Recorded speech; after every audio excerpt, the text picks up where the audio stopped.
సన్నాయి రాగం మోగింది, మేళాలు తాళాలు వినరండి, సిరికి శ్రీహరికి కళ్యాణం కానుంది, శ్రీరస్తు శుభమస్తు అనరండి.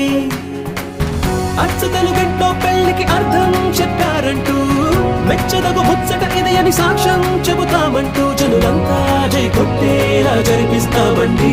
అందాల కుందన